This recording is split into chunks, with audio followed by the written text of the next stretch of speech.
Do you suffer from poor podcasts? Wish you could find a podcast that wasn't boring, but didn't bombard you with vulgarity or get into the latest politics? Want a podcast that's actually from lifelong gamers and not just personalities? Introducing the Multiplayer Gaming Podcast. Side effects may include actually enjoying your podcast, learning about awesome games you may have missed, gaming news, fun game reviews, and laughter. If you experience lightheadedness, dizziness, or nausea, please continue to listen anyway, as we assure you it'll be worth it.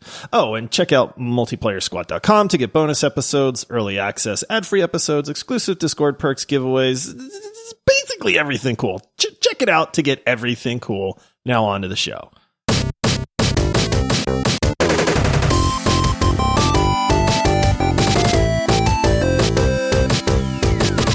Hello, fellow gamers. Thanks for listening to the Multiplayer Gaming Podcast, run by three dads who love gaming. Today is Thursday, which means it is time to break down This Week in Gaming, where we've selected a few news stories that we thought would be fun to talk about for the next half hour or so. Please remember to rate our show 5 stars and leave a written review if your podcast app allows. It really goes a long way helping our show get discovered. You can also connect with us on socials at MultiplayerPod or on our free Discord server by following the link in the episode description. And lastly, if you want to help support our show and keep it running while also getting bonus episodes, check out our Patreon page at multiplayersquad.com. We release 2 Squadcast episodes every month, which are only available to supporters, and they are much more laid back and far more chaotic than this show, that's for sure. I am your host, Paul.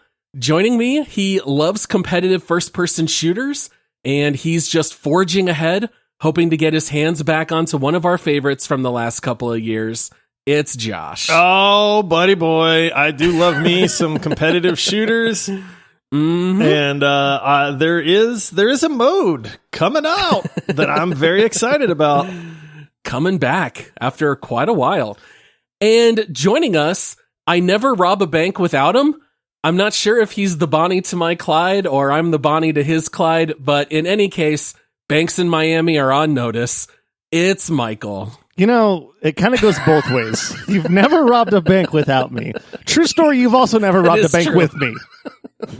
Both are At true. At least that we Absolutely. admit. Oh, man. I thought you were going to give me the irony of Josh's intro because I'm like looking at the first story we're looking at and I'm thinking the whole time, I do not care. I have a very strong opinion on every single article we're going to cover today, except for that one. So you guys will talk a lot for that part.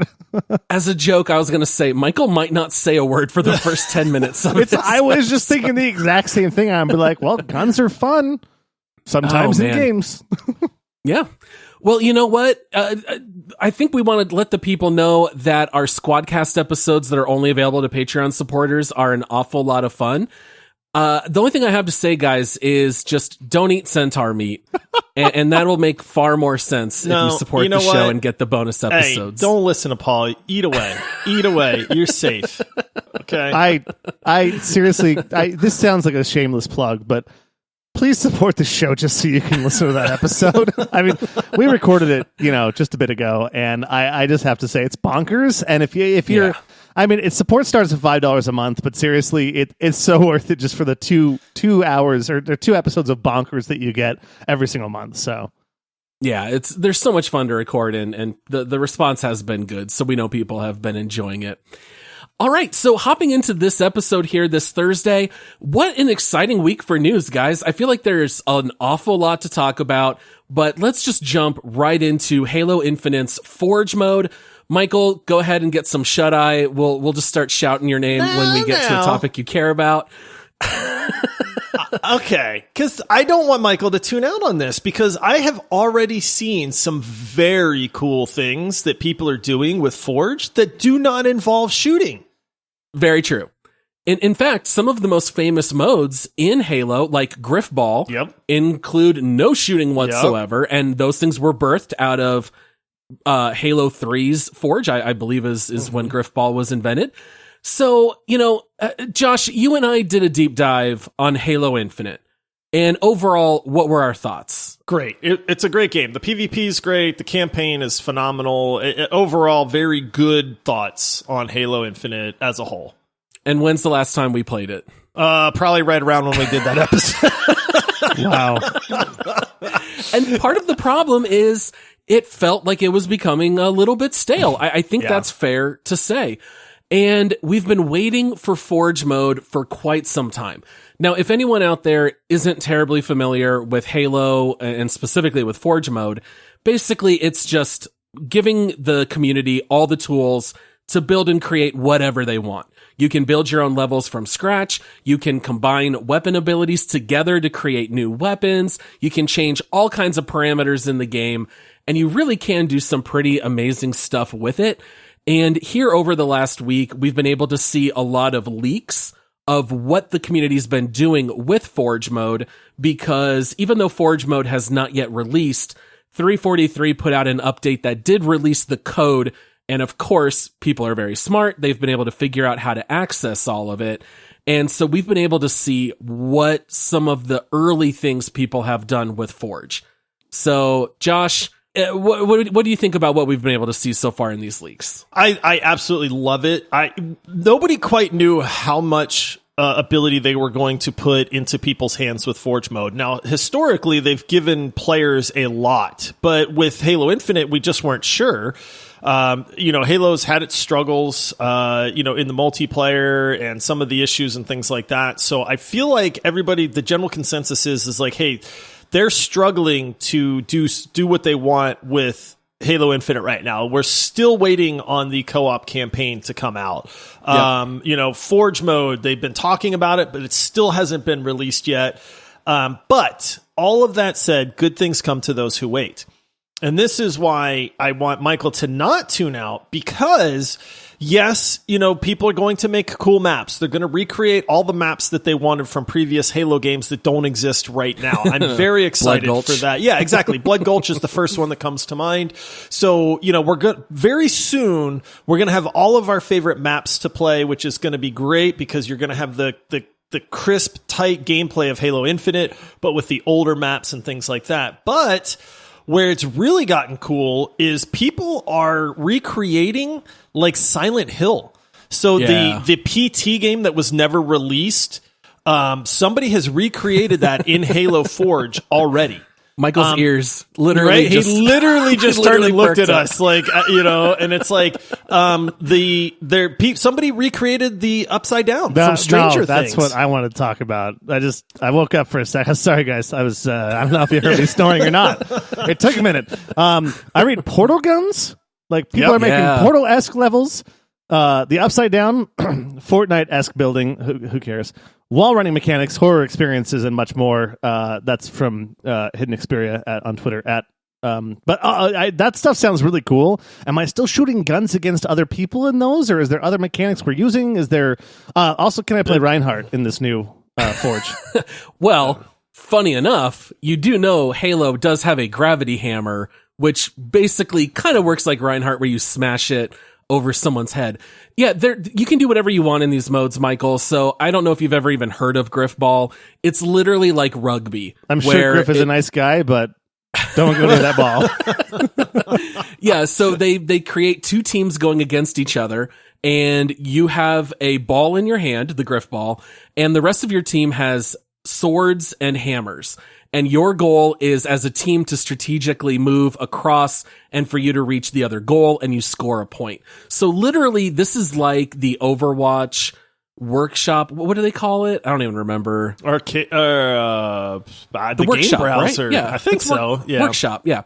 They literally can let you rebuild whatever you want. In the same way people built Smash Brothers using Overwatch. Oh, gotcha. Okay. You can do stuff like that with Forge. So you're not necessarily shooting at each other, but for the most part, people are going to find fun and creative ways to still be a first-person shooter. The portal guns is a fantastic way to do that. Splitgate famously made that their entire bread and butter, where it's just Halo with portals. Now, the way that you see it here in Forge mode, it's not like super polished. It's a little orb thrown out on the ground. One is blue, the other is yellow, but you could throw grenades through them or run through them and portal your way around the map. Like Josh mentioned, some of the environmental stuff is very cool. Like one of the neatest things I saw was out in the forest at night, and there's like extreme fog. There's a rain pouring down. The rain sounds fantastic. with the fog. It's super creepy. I could really see you being able to build some really fun content in that kind of mode. Yeah, the beauty of Forge is going to be that this is going to be what brings Halo Infinite back into the limelight, in my opinion. Anytime you put the creativity possibilities in the hands of the players, you're going to get some really standout things. Red versus Blue, I mean, they had Forge in, I don't even remember what Halo it was last, but I mean, that's what people play. Like, people don't play just the regular standard multiplayer. Like, you find the games that you love in Forge and you play those, and the servers are always full, for the really popular modes and stuff like that. So this is great news. I think it's going to be really cool for people like Michael even that don't really appreciate shooters, because I'm sure we're going to wind up with things like, like just racing, Warthog racing and Banshee races and stuff like that. I mean, the possibilities are limitless. So yeah, I think as long as somebody makes some unlockable super move in the Upside Down where I can be Eddie playing Metallica on top of a broken down RV with my super guitar, sure. You might get it. Who knows? Let's do it. It's definitely possible. One of the other really creative things that I saw in the various leaks is where you can activate a terminal, and then the person created it where a wasp will all of a sudden fly overhead and drop explosive barrels as an airstrike. Like, the fact that you can be that kind of creative force inside Forge really makes me excited to see what they do. Now, the one thing though is I thought that the workshop in Overwatch was going to completely overhaul how people played it. I did too. And after a month, it's gimmicky, right? No one Never cared. Caught on. Nobody. No one cared again. What's the best game in all of that? Parkour. That we still play. Oh no! Well, you hated parkour. Yeah, I hate parkour. Are you thinking of Gun Game? Gun Game. It's still the most popular. It's still the most that is. We get hyped for Forge because we've seen what Forge can do in the past. Maybe it's just Overwatch didn't lend itself to that so much, or maybe the tools aren't just as easy as Forge is hopefully going to be. But I really hope that it doesn't wind up like that, like Overwatch wound up. See, my worry is, I'm not going to say it's too little too late, but I think there is a little bit of that in play, where the game's almost been out a full year now. Well, I guess that's not really fair. I guess it's been It'll be a year in November, 9 months. Right? Yeah, December. All right. Yeah. Coming up on a year. And I don't know very many people who still play Halo Infinite. I think when Forge drops, there's going to be a big influx, but there's not going to be a whole lot done yet. Like, you're going to see the early stages of what people create in Forge, and I think a lot of people are going to dip right out. I do wonder if it wasn't a mistake that instead of 343 giving us little pieces, right? Here's the free multiplayer. Well, now you can play the campaign by yourself. Well, now you can have the early stage of Forge. And now you can do co-op campaign, but there's no matchmaking. You got to go out and find your own friends. I feel like they're giving us these little pieces. If they had just waited and released everything at once, I get that would have taken such a long time. But I feel like it would have been received very differently than what we have now. It was kind of forgettable. It was a flash in the pan. Everyone loved it for a couple months. I don't know that this is going to draw the casuals back. It'll definitely draw the hardcore players, but I'm kind of curious to see what happens. I'm very optimistic for Forge because I like the gameplay of Halo Infinite. I mean, those were some really good times with Big Team Battle and stuff like that. And I feel like it's going to give it the variety that it needs to succeed. I hope. Maybe it's just, maybe the arena shooter is just dead at this point. Like, maybe people's attention spans just don't last that long anymore. Maybe. I mean, I hope that's not the case, but like I said, times change. Maybe it's just that times have changed, but I'm very optimistic for what Forge is going to bring and what it's going to allow people to do. But you touched on it, Paul. You have to have interested people to use Forge to make the levels, to have the variety that people want to play. And if there's not enough people playing it, guess what? Then not a whole lot is going to happen at that point. And you got to give them time to build the levels. They're not going to have it done on day one. It could be 2-3 years down the road when you finally see what Forge can actually really accomplish. From what I understand, people still build stuff in Halo 5 Forge. And, it's been forever since that came out. All right, guys, I Michael, just figured out that I can hold my breath for 3 minutes and 42 seconds. It's a new record. I almost passed out there. I'm so good. All right, yeah, we're done with Halo Infinite now. Let's move on to my favorite kind of news story, guys. Grand Theft Auto news. Cue the air horns. GTA 6 has confirmed that they are going to allow us to have our first playable female protagonist. Now, technically, you could play as a female in the 1997 GTA, but there were no voiceover work. There was no story. We'll have the first opportunity to play as a female protagonist. And we're told she is part of a Bonnie and Clyde duo, which I assume means we're spending a lot of time robbing banks. I hope so, because that's where GTA shines, man. Oh, yeah. I mean, I think that any GTA 6 news is welcome news, in my opinion. I think it's cool that there's going to have the first female protagonist. We chatted kind of offline the other day. It's odd to me that that's a big deal. It shouldn't be a big deal. Females make up 50 some odd percent of the population. I don't understand why it's it is a big deal, but it shouldn't be a big deal. Are women.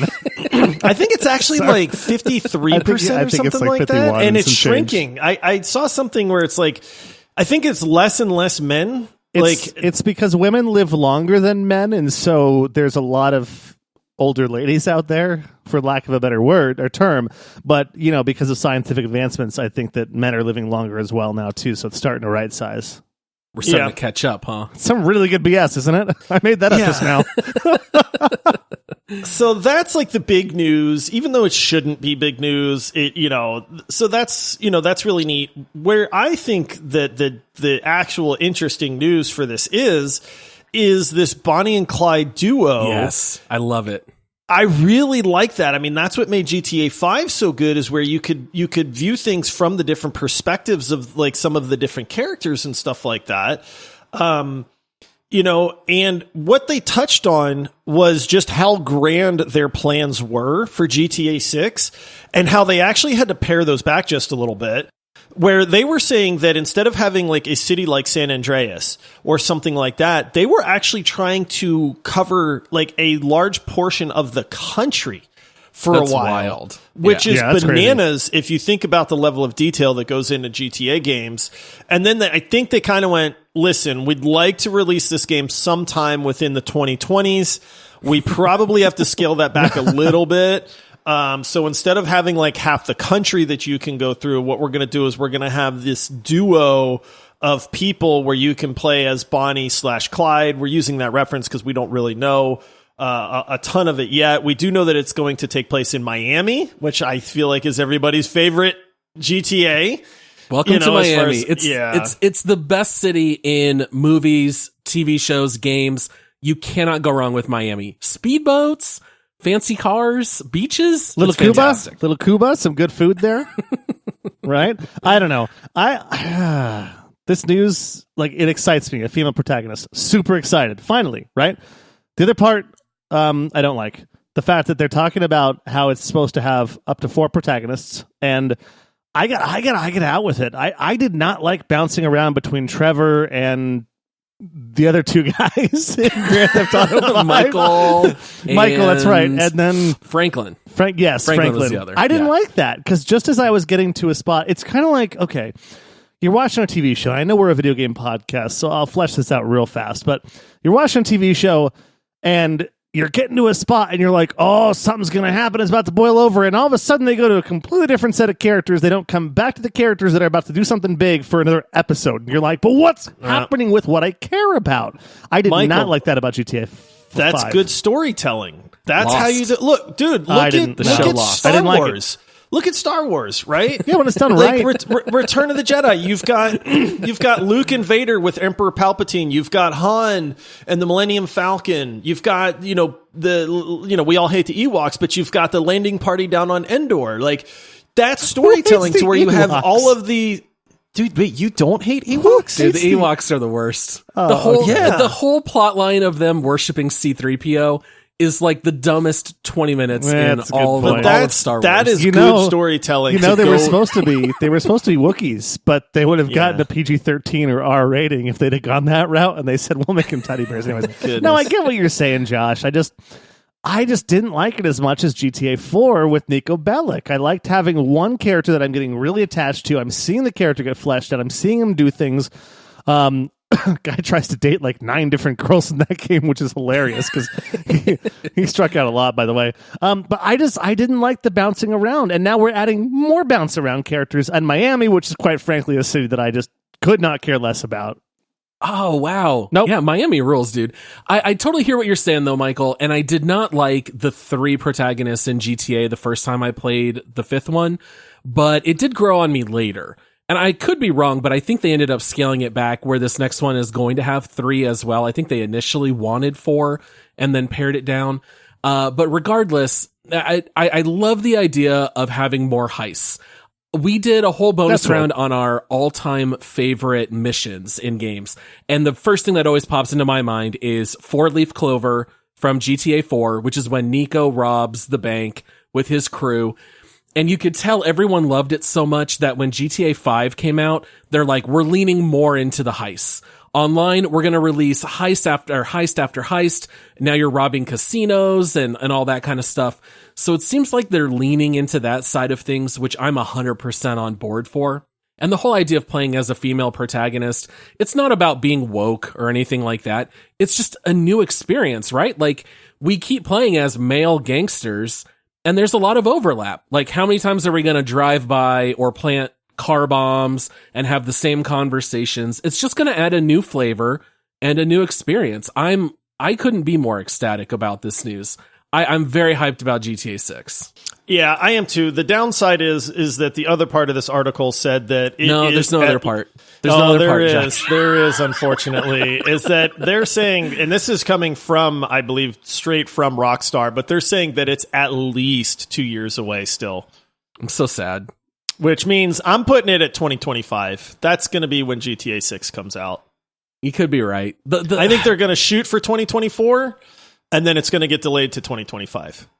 Yeah, I mean, delays are commonplace at this point. Every game gets delayed, especially the bigger titles, the big AAA titles. How God of War Ragnarok has not seen a major delay, even though it was rumored, and then it came back to not delayed, completely shocks me. Maybe they just got the secret sauce over there, but I don't know. I am excited about this game. I'm definitely excited about it. I would have liked to see a really good female protagonist you stick with and see some new perspective, new story, do the heist, do all that stuff. Or maybe a Bonnie and Clyde that you stick with the whole time. Maybe you bounce back and forth between the two characters. But I know we're going to have more of this. Meanwhile, in Miami, on this side of the world, blah, blah, blah, blah, this person's doing that. And I'm like, but I want to go back to the character I was just playing and finish doing that. And I don't know, maybe I'm just grumpy. But I didn't like it. That's what it is. That Miami sun, Michael. It'll make you happier in no time. Miami's fine, by the way. People who live in Miami, when I say I couldn't care less, it's just because I like New York and San Francisco so much, and Boston and Philadelphia. I've been to a lot of these places. Miami was cool. Mostly the food. You got real good food. Good real. Yeah, food is there, but I don't know. In a GTA game, Did Will Smith ruin Miami for you back in 1997? Yes, maybe. You could not escape that song. No, back then. You could not escape that song. Welcome to my no. Just move on. Next article. All right. Yes, next news story here. You know, Michael, you said every game these days is getting delayed, and let me tell you guys, we got a 3-for-1 story here that unfortunately is about a whole bunch of delays. So, Lord of the Rings Gollum, which is supposed to come out in 4 weeks. All right, yeah. We're literally inches from the finish line. They have now delayed it, quote, a few months, which is not very specific. They still have not said exactly how long it'll be delayed. Maybe by the time this episode airs, we'll know, but we have no clue when Gollum is actually coming out. And then Darktide, which is the Vermintide Left 4 Dead style game, that has been delayed until November, so at least that's not a terribly long delay.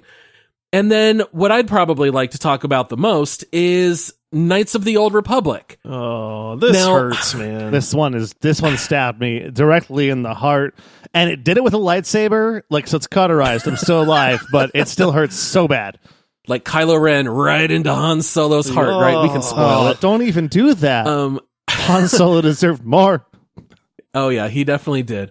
But guys, this is like the only remake that I said I really wanted to see because it's such a fantastic game. It's BioWare in their heyday. Tons of people haven't played it because it's 20 years old. And they've been working on this remake for 3 years already. Well, and it's unplayable. That's a lot of time. And they say it's so bad that they have essentially just put it on ice.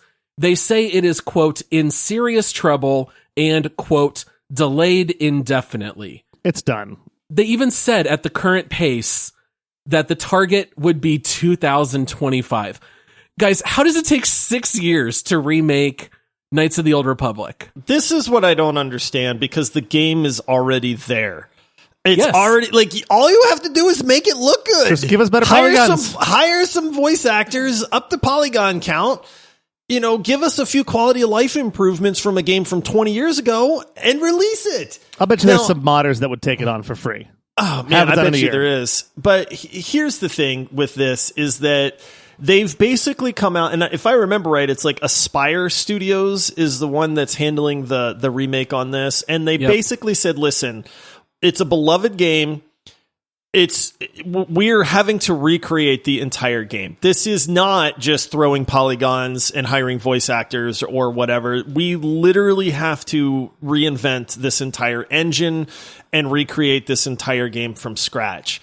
And it's like, I get that, but there's studios out there that are literally inventing games from scratch and making them and releasing them within a few years, and you already have the template. The blueprints are there. You don't need you don't need that part. Yep. You don't need to change the story. You don't need to change the maps. You don't have to figure out all the threads and the plot threads and the flows. If you pick this answer, then yes. If you beat this boss, then no.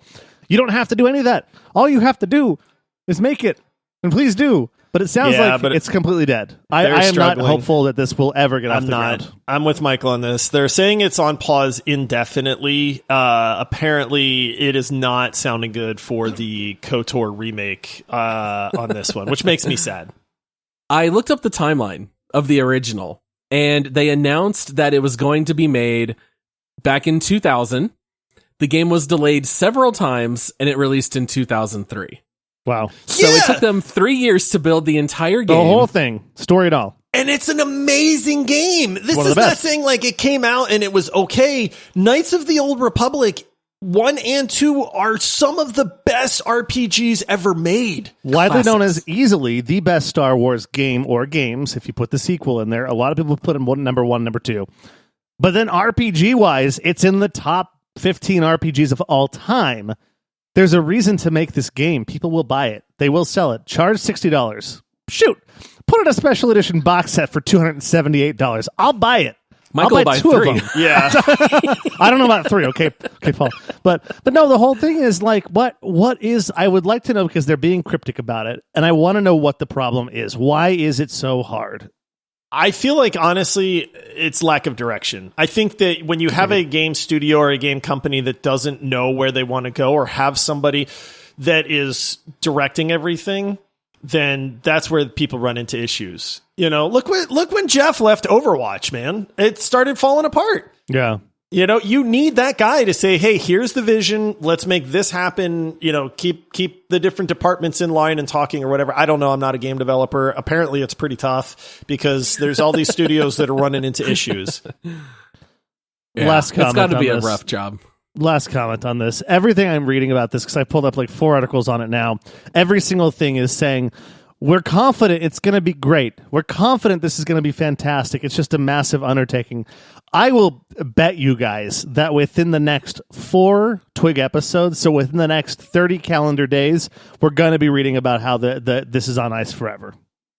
It's done. I hope you're wrong, but I think you're right. I don't know that we'll find out within the next month, but maybe within the next 6. Well, we'll find out Gollum is going to fail miserably in the next month. Gollum, I could care less about, to be honest too. with you. I trashed Gollum on the last time that story came up. I was there with you. The latest iteration of Gollum looks so much worse than what we saw previously that I could care less about Gollum at this point. Like, honestly, I would like for it to be good. I actually just watched Fellowship of the Ring last night because it's been a long time since I've seen any of the Lord of the Rings. Watched it last night, loved it. It's some of my favorite movies in the world. This Gollum game, I'd love to have Middle Earth, but this game looks terrible to me. Gollum is not doing it for me at all at this point. Paul, have fun with your stealthiness as Gollum. Josh and I will be absconding to a different world. Oh, dear. And then our last story of the week.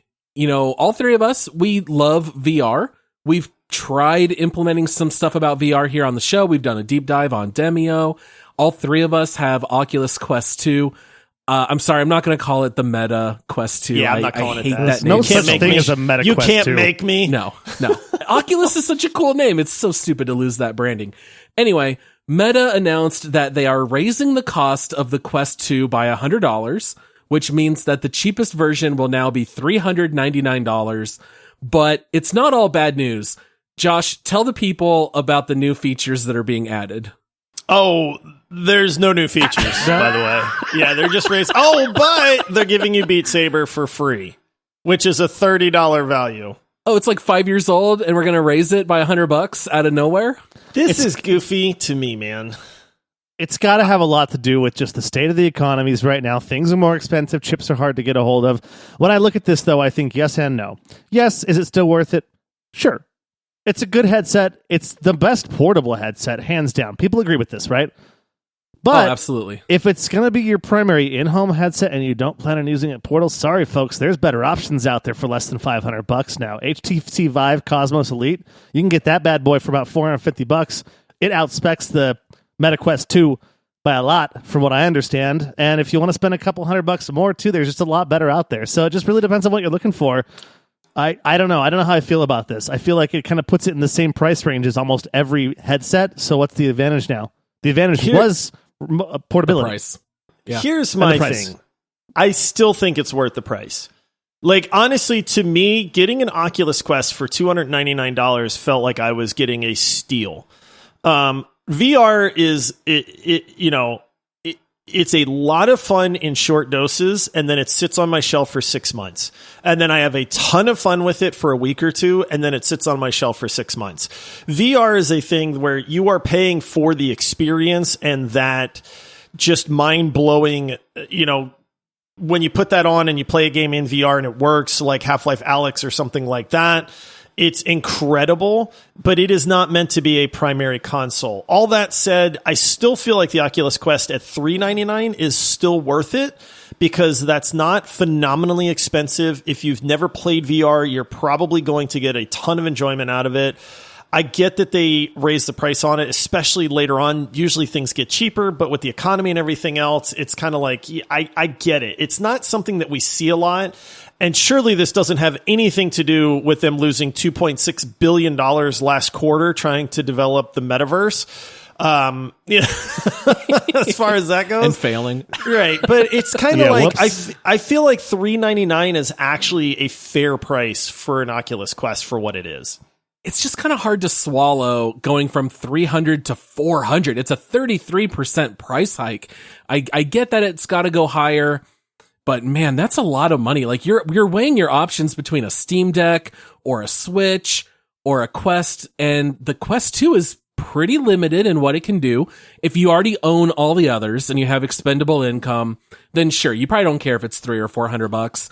But if you only have $300 or $400 and you can only buy one thing, I'm not sure that it's going to be a Quest 2 for most people. Yeah. I think that's, at $300, it was a little bit more affordable. $400, I don't know. It's quite a bit higher. It's just a shame, because I would love for the entry price to go the other direction. I'd love to see it lower, get more people in there. But what are you going to do? I think if I had to make one choice, the only reason that I would get a Quest, because I don't have a Quest 2. I've always wanted one.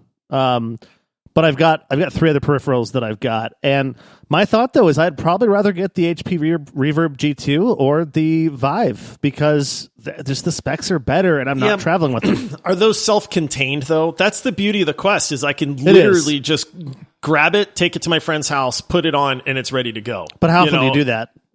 I mean, a decent bit, actually. Yeah. For people that have never tried VR and it's like, hey, I'm going to this, nobody's tried this and I can just bring it with me.